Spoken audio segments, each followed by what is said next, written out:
सोमनाथाय नमः। ॐ मल्लिकार्जुनाय नमः। ॐ महाकालेश्वराय नमः। ॐ ओंकारेश्वराय नमः। ॐ वैद्यनाथाय नमः। ॐ भीमशंकराय नमः।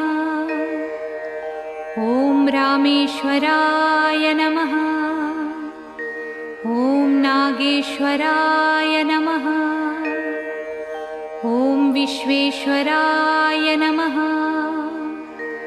ॐ त्र्यंबकेश्वराय नमः।